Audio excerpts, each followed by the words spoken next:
And welcome back to the H2H Sports Podcast. This is episode number 99. My name is Ismael San Juan. Thank you so much for being here. Kyrgios wins the singles and doubles titles in DC, ends his 3-year title drought. Congratulations to Kyrgios, ends his 3-year singles titles drought. Congratulations to Kyrgios winning singles and doubles in DC at the City Open. First player ever to do that. So shout out to Kyrgios, who's having an amazing year. Also, shout out to Federer. Today is his 41st birthday. Happy birthday to Roger Federer.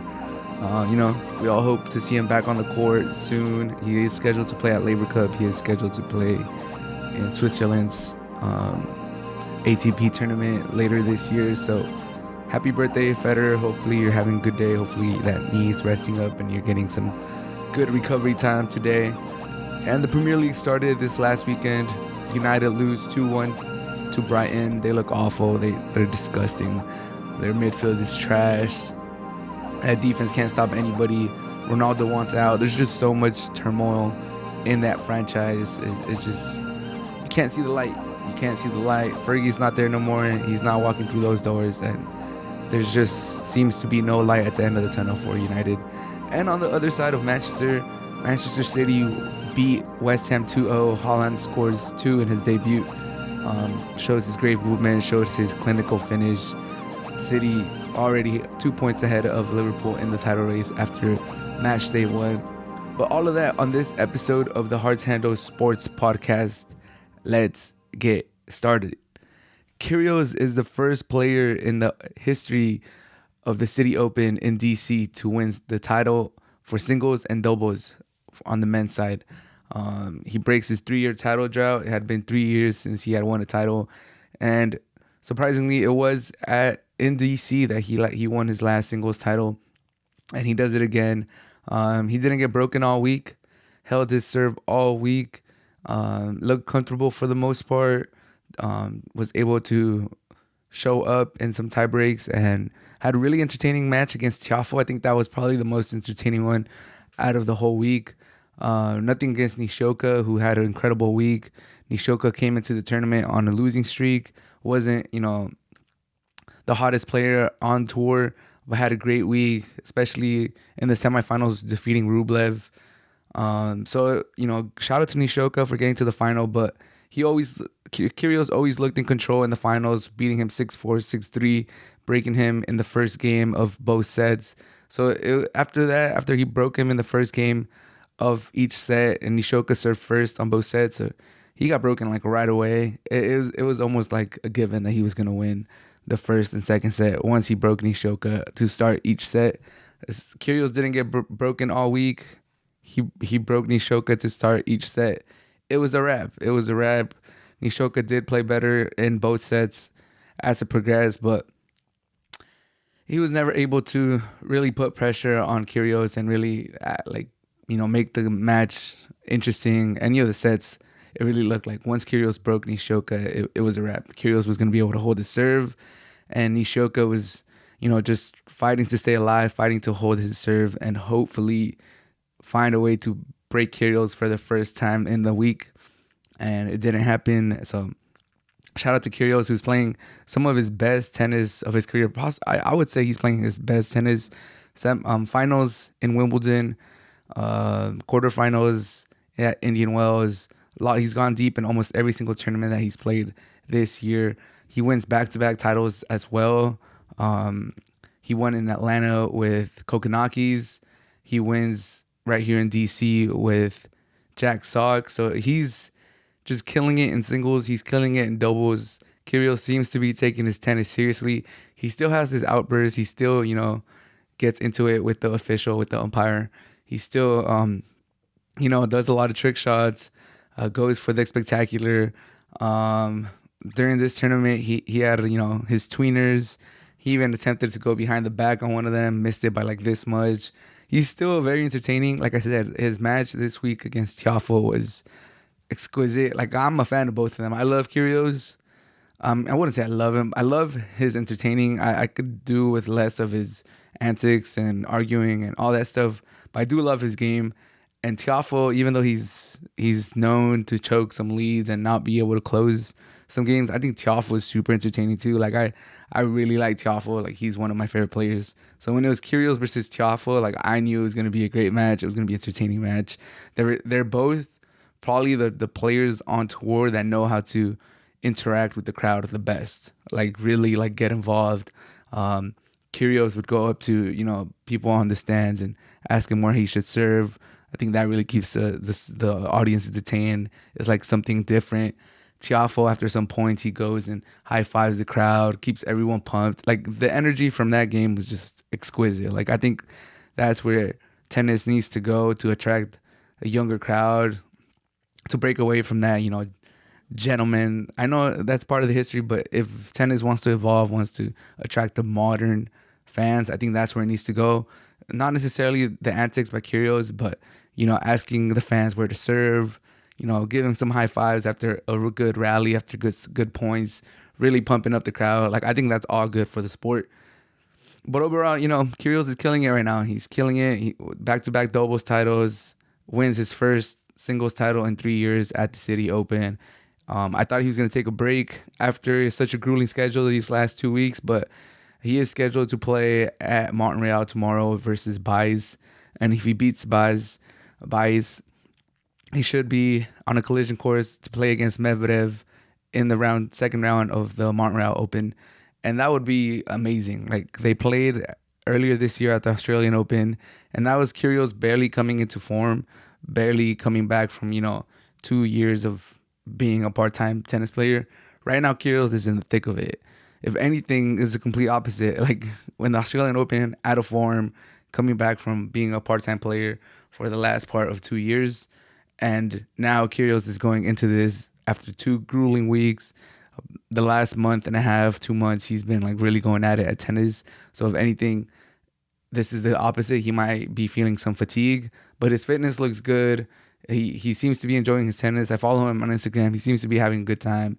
He seems like his girlfriend really changed his life. He seems to have just a way more positive outlook, and he looks happy. So I think that really translates to his tennis. And like I said, all the antics and all, the personal stuff away, we'll see how his case resolves outside of tennis.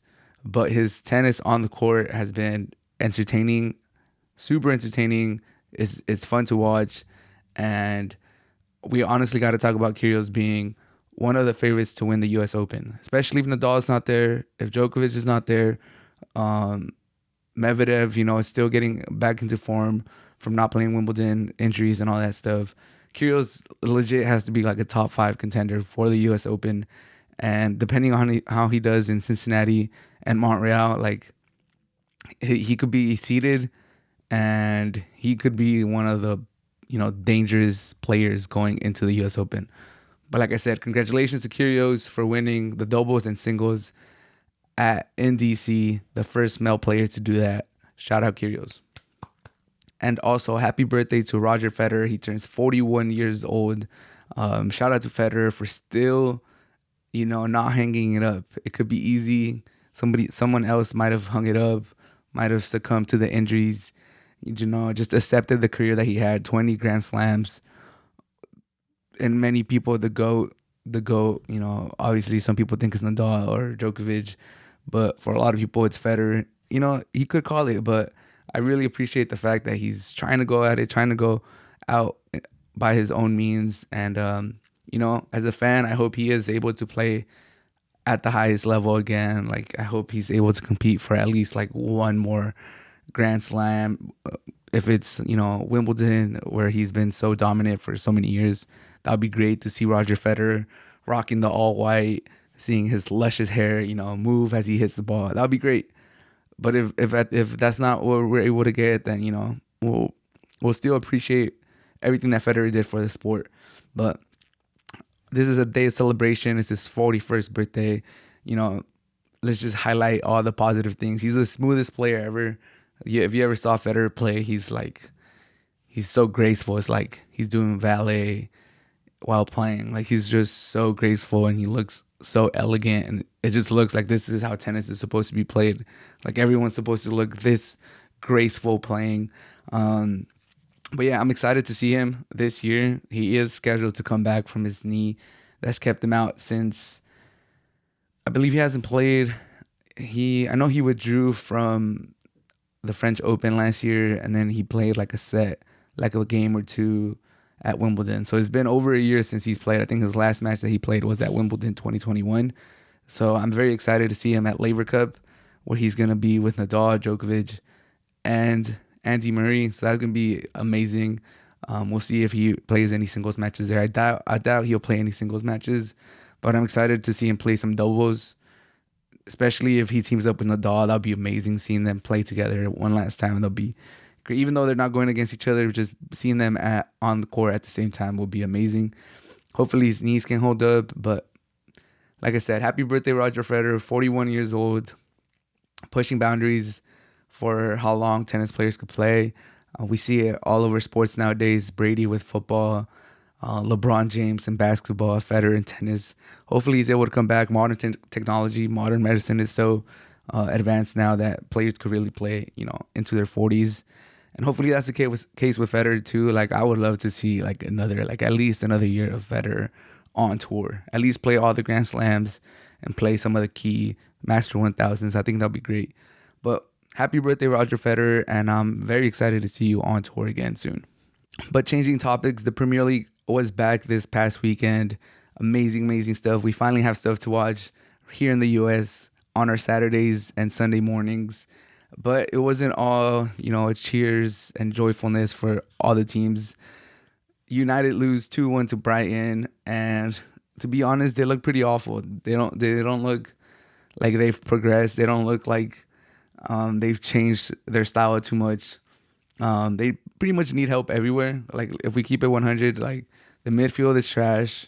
They can't recover the ball. They can't hold the ball. They can't create chances for their top players, for their attackers.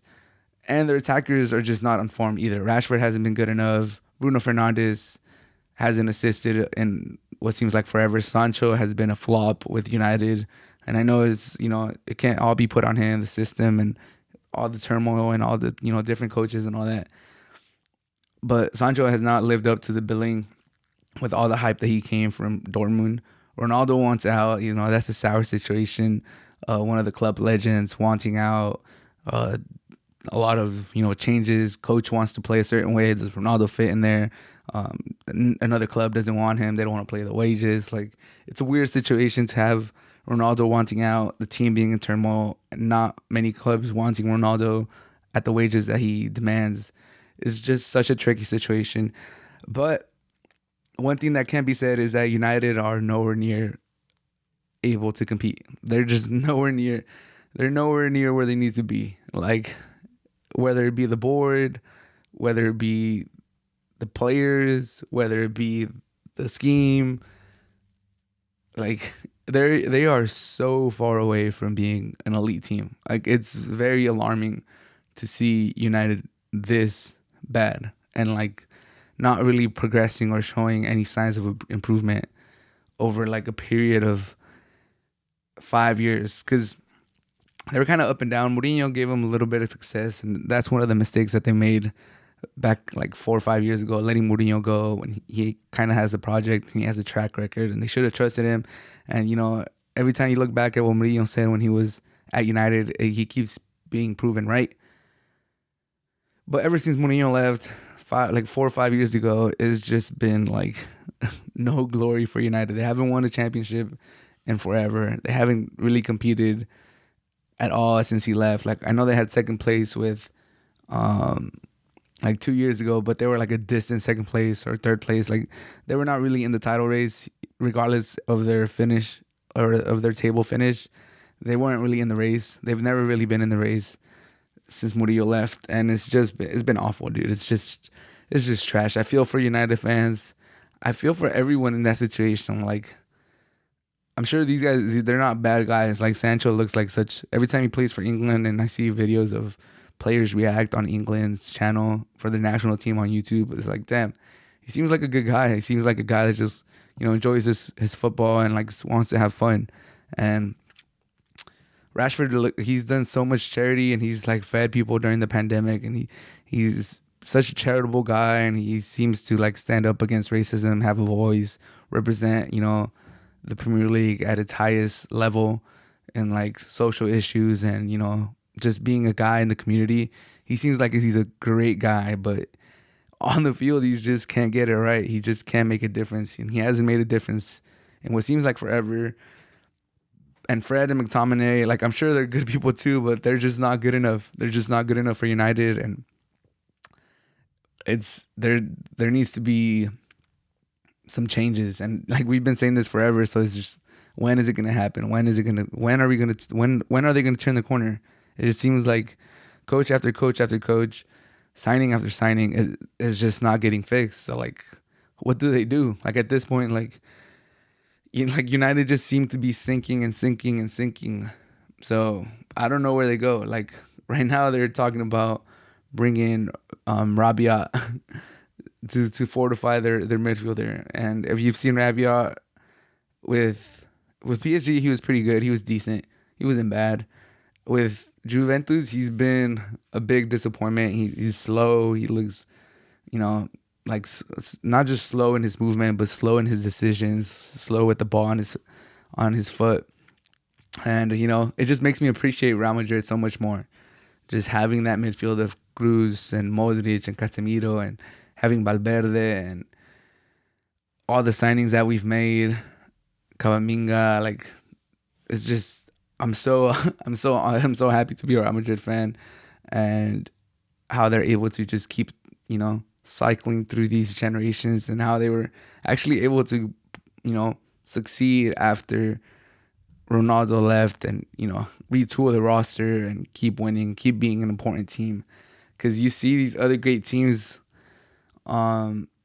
just struggle, have these cycles, have these like generation cycles, like 10 plus years where they're not relevant. And United are deeply entrenched in that cycle right now. They're definitely one of those teams where you're like, damn, what happened to these guys? They used to be so historic. They used to be mainstays at the top of the table, winning leagues, competing for every, cup. And now you're just like, yo, what's wrong with this team? And like, I'm thinking of Milan, United, like, there's like even Barcelona a little bit right now with, like, they can't even pay their players. They're threatening to sue their own players. Like, it's tough seeing teams go through this. So it's a shame that United's going through this. It's a shame. It's a shame that Ronaldo's going through this in his last few years. You would like to see him, even if you're not a Ronaldo fan, you would like to see one of the greats, go to a team, like, retire at the top or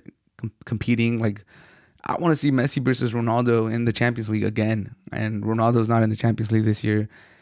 It doesn't look like he's going to get a move to a team in the Champions League. It's just, what's going to happen with United, guys?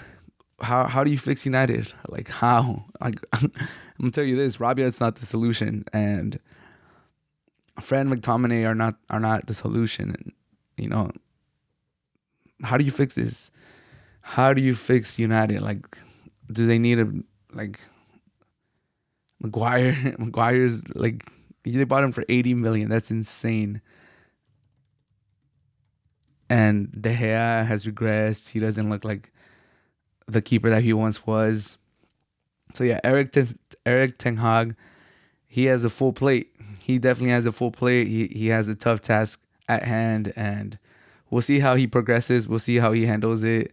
I do rate him as a good coach. I do rate him. I do think that, he's a man for the job. If anyone could fix this, I really believe in him. But United need to get active these last few weeks of the transfer market. They need to sign some people. They need to, like, just throw money at the problem and just hope that it fixes itself once you get some quality players in there. Hope that the system that he brings with him picks up once they get more quality players. But right now it's ugly. It's tough. It's just not good. Not good to start, losing against Brighton at home. And if they lose that Brentford away this next weekend, then, it could get uglier. And on the flip side, Manchester City just keep making correct signing after correct signing. They keep strengthening their squad, and you have to look nowhere further than their victory against West Ham this weekend, where Haaland scores 2 goals. They beat them 2-0, and Haaland is the star. He makes his debut in the Premier League, and he looks class. He looks like a class player. He looks like he belongs. He looks like he's going to be a menace this whole season. He could realistically score 30, 40 goals in all competitions his first full season with City. Like, it just looks like they're going to give him so many chances. City, who has already been known to just create chances like crazy. When you have, the players that you have Haaland, you got Foden, you got Grealish, you got Gundogan, you got De Bruyne, you even got Rodri, who's a class player himself. And then in the bench, you have Calvin Phillips, who they got from Leeds. You have Bernardo Silva, Riyad Mahrez. Like, this team is so stacked, and they're going to be able to just, rotate everybody. Everyone could pretty much play any position in the midfield and up top. You could interchange Foden, like, as a winger, as a midfielder. De Bruyne can play as a winger, as a midfielder, as a false nine. Gundogan himself, like this team has so much flexibility, and they're all very creative. Especially De Bruyne and Silva, like, they're just great at creating passes. Grealish too, he could propose a one-on-one against anyone on the edge and just create a chance. Foden's amazing too. This team's so dangerous, and the one thing that they were lacking was a killer nine, just a finisher, just a poacher, just someone that understands how to move in the box and how to make runs behind the defense. And Haaland is just amazing at doing that. He's just class. That's one of the best things that he does, is just knowing how to make runs and getting behind on the defense. And we saw that on his second goal, where he got behind the defense and, he basically put the game away. And it looks like they're going to give him the penalties too. So his goal tally is definitely going to be like an insane number. Like, he could really have one of the best debut seasons ever in the Premier League. That's how ecstatic I am for Haaland after seeing the first match he plays under Manchester City. Like, it's scary. And if you're a Liverpool fan, it's pretty much going to come Liverpool versus City again. I don't think Chelsea has made the necessary moves to make it a 3-horse race. And obviously United is, and don't even start with United. Who else could really compete? Tottenham. I don't think they have the roster either. We'll see. I do like their coach, so he might be able to keep them in the race, keep them up there. But realistically, he's going to come down between City and Liverpool. And Liverpool already dropped points, so they're 2 points behind on City. And City played a tougher opponent against West Ham, so we'll see how it goes. But to have Haaland in space, so dangerous. For the most part, City's gonna play with the lead, and the other team is gonna have to take the initiative and move their lines up, and that's even scarier, having Haaland with space in the back, able to make runs. It's really a scary sight to think about. And to be honest, if Liverpool start slow, and they already kind of did, but if they don't pick it up, if they don't just start racking up wins, it could get out of hand easily. Like, it could really get out of hand. Like, with Haaland, with the roster that they got, and City, they got Bournemouth next. That should be easy dub. And they got Newcastle. That'll be a little tougher. Crystal Palace. Like, they don't have the toughest schedule to start the season. So if Liverpool have another hiccup, and you're in week 5, week 6, and you're looking at a 6-7 point deficit, it might be a wrap that quick. That's how deep this City team is. And they were already amazing last year. A lot of people thought they were gonna treble it and win the league, the cup, and the Champions League. And they only got better. They just signed probably the best number 9, second best number 9. Benzema's class, best number 9. But they pretty much signed a top 3 number 9 in the world. Lewandowski's still up there, even though he's a Barcelona player, but still got to give him his respect. They signed a top 3 number 9 in the world to this already amazing team, and they didn't really lose too much other than Sterling and the Brazilian Jesus. But they pretty much upgraded everywhere. So it's scary, dude. It's scary. But like I said, winning league, Premier League, probably the most competitive league in the world. It's great. It's amazing. Don't get it wrong. And I know Pep and all the City fans, wherever they are or however many they are going to try to argue that winning the Premier League is tougher than winning the Champions League, we all know that's just a bunch of crap. That's all. They're just bullshitting. They need to win the Champions League. Like, this team, it's Champions League or bust. It really is. I know they're gonna celebrate a Premier League and it's gonna be amazing and it's gonna be great. And Liverpool's probably gonna make it a race. But it really is Champions League or bust. And that, I don't want to diminish the Premier League season. It's gonna be great. I'm gonna be talking about it the whole season. But for Manchester City, it's really championship or bust. Like, there's no other way to put it. It's championship or bust. But just looking at Haaland, he might be what pushes them over the top. Like, he really had that good of a game. Like, I'm not even a City fan, and I'm super excited to see him play. And I liked the performance. So take that as you will. But the way I took it, City have really improved their team by signing Haaland. Like, we kind of already knew that. But there was some naysayers in the preseason because, it was funny too. Like, he kind of struggled a little bit and he missed some chances. And like, Twitter was already joking, like, City needs to send Haaland on loan. That was hilarious. Like, when I saw that, I was like, man, I love the internet. Like, you can't do anything on the internet because you get bagged and you get clowned on. But it's all jokes. It was fun. And then people took it seriously. Like, oh my God, like, they just signed him. He's their key player. They're not going to send him on loan. But yeah, it was funny, and everybody gets a little hate on the internet, but Champions League or bust for City. And I really do think they might run away with the Premier League. But that should do it for this episode of the Hearts Handle Sports Podcast. Episode number 99. We almost made it to 100, guys. If you've, wherever you joined us on this path to 100 episodes, I thank you so much for listening to this podcast. I know there's so many sports podcasts out there, but if you listen to this one, obviously not too regularly because I haven't been on the best schedule, but if you listen to this at any point, I really appreciate you. And I hope you have a great rest of your day. Peace.